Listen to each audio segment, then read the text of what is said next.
ગુજરાતની જે સૌથી સુરક્ષિત જેલ માનવામાં આવે છે, જ્યાં આતંકવાદીઓથી લઈને લોરેન્સ બિશ્નોઈ જેવા આરોપી જે જેલમાં બંધ છે, તે જેલમાંથી આજે એક આરોપી પોલીસને ચકમો આપીને જેલમાંથી નાસી છૂટવામાં સફળ થયો હતો અને કેવી રીતે આ આરોપી જેલમાંથી ફરાર થયો તેને લઈને અત્યારે પોલીસે તપાસ કરી રહી છે। તો બીજી બાજુ અત્યારે જેલમાંથી આરોપી ફરાર થતાં જેલ પ્રશાસન સામે અત્યારે સવાલો પણ ઊભા થઈ રહ્યા છે।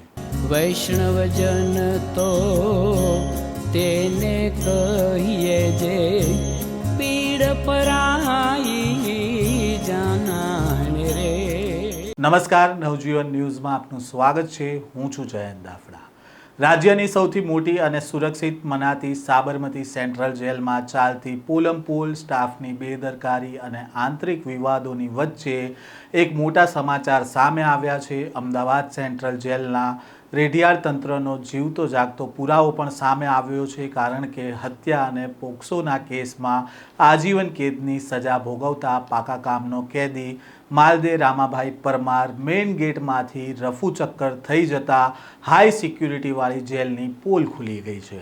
આ ઘટના સામે આવતા જેલ તંત્ર દોડતું થયું હતું। રાણીપ પોલીસ સ્ટેશન ખાતે આ મામલે જેલર દેવદત્તસિંહ ગોહિલે ફરિયાદ નોંધાવી છે। રાણીપ પોલીસ સ્ટેશન ખાતે નોંધાયેલી ફરિયાદમાં જણાવવામાં આવ્યું છે કે જેલના બડા ચક્કર યાર્ડ નંબર 4માં કુલ 33 કેદીઓ રાખવામાં આવ્યા હતા। કેદીઓની ગણતરી વખતે 32 કેદીઓ મળી આવ્યા હતા અને માલદે પરમાર જે ગુમ થયો હતો તે ત્યાં હાજર ન હોવાનું જાણવા મળ્યું હતું। જેલમાં ભારે શોધખોળ કરવામાં આવી અને માલદે પરમાર નહીં મળી આવતા સીસીટીવી કેમેરા ચેક કરવામાં આવ્યા અને જેમાં જોવા મળ્યું કે પાકા કામનો કેદી જેલના સ્ટાફને ચકમો આપીને મેઇન ગેટથી તે બહાર જતા સીસીટીવીમાં જોવા મળ્યો હતો।